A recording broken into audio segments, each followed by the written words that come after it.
kepada seluruh panitia eksama dan kepada Dewan Juri, dan tak lupa pula kepada seluruh tamu undangan yang telah berhadir di tempat yang mulia ini.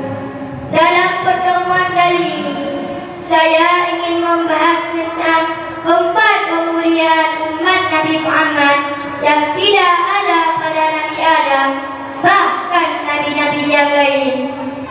Ma'asyiral muslimin rahimakumullah, diriwayatkan oleh Ibnu Hajar Al-Asqalani dalam kitabnya Sahihul Ibadah. Beliau menjelaskan yang bahwa Nabi Adam heran kepada umat Nabi Muhammad, yang mana pada umat Nabi Muhammad Allah kasih 4 kemuliaan yang tidak ada pada Nabi Adam. Yang pertama, kata Nabi Adam, kenapa tobat saya hanya diterima di kota Mekah saja? Kenapa tidak diterima di tempat-tempat yang lain? Malah umat Nabi Muhammad terbalik. Dimanapun mereka tobat, Allah tetap menerimanya. Itulah kelebihan umat Nabi Muhammad. Dimanapun kita tobat, Allah tetap menerimanya. Mau di kota ataupun di kampung, mau di Bayu ataupun di Masanibu, insya Allah Allah tetap menerimanya. Jadi selama 450 tahun Nabi Adam bertaubat, Allah belum menerimanya. Kapan juga diterima?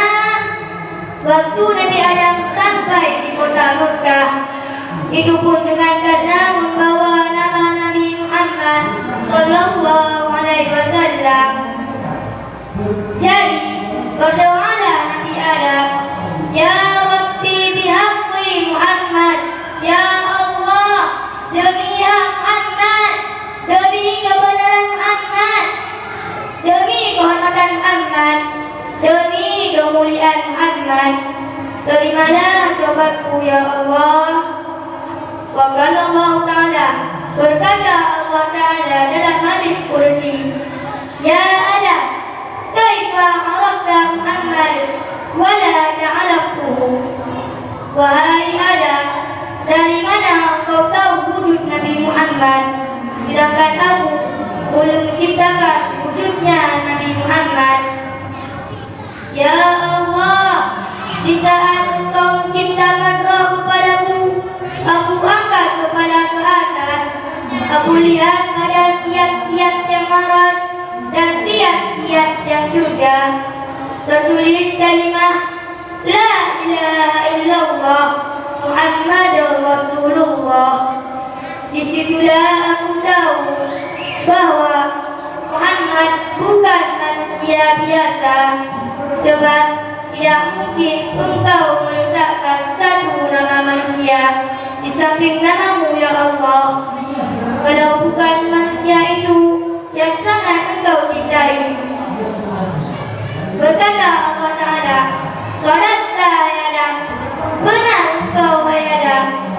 Bila engkau bertaubat dengan membawa nama Nabi Muhammad, maka aku terima taubatmu wahai Adam. Wa qala Allah Ta'ala, berkata Allah Ta'ala, Walaula Muhammad ma khalaqtuka ya Adam. Kalau bukan karena Muhammad, tidak aku ciptakan engkau wahai Adam.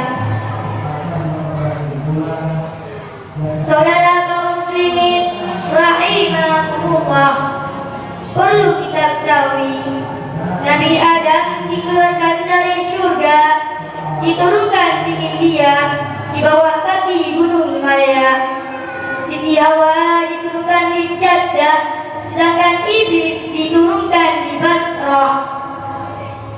Yang kedua, kata Nabi Adam, sekali aku makan buah kuldi, 450 tahun aku dipisahkan dengan Siti Hawa.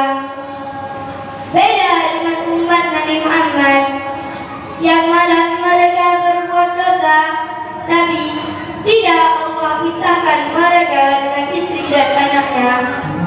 Tidak sama sepertiku, kata Nabi Adam. Yang ketiga, kata Nabi Adam, aku berbuat dosa dalam keadaan berpakaian. Murka Allah kepadaku sehingga dilepaskan pakaianku, hingga nampaklah aurat-auratku. Beda dengan umat Nabi Muhammad, mereka berbuat dosa dalam keadaan tidak berpakaian, tapi tetap Allah kasih pakaian. Sedangkan yang keempat, kata Nabi Adam, aku berbuat dosa dalam surga, tapi Allah turunkan aku ke dunia. Tapi bagi umat Nabi Muhammad berbalik. Di dunia mereka berbuat dosa, dalam surga Allah masukkan mereka kalau mereka bertobat dengan taubat nasuha. Kesimpulannya ialah banyak sekali kelebihan yang dikasih Allah kepada kita umat Nabi Muhammad, sampai-sampai Nabi Adam berharap dirinya ada dalam golongan umat Nabi Muhammad. Patut kita syukuri kita ada dalam golongan Ahlus Sunnah wal Jamaah. Hanya ini yang dapat saya sampaikan. Terima kasih atas segala perhatian. Mohon maaf atas segala kekurangan. Saya akhiri dengan pantun. Burung elang terbang di langit, sampai di langit menembus awan. Saya Ustaz Syahil mau pamit. Kalau ada salah, mohon dimaafkan. Wabillahi taufiq wal hidayah. Wassalamualaikum warahmatullahi wabarakatuh. Waalaikumsalam warahmatullahi wabarakatuh. Dewan Hakim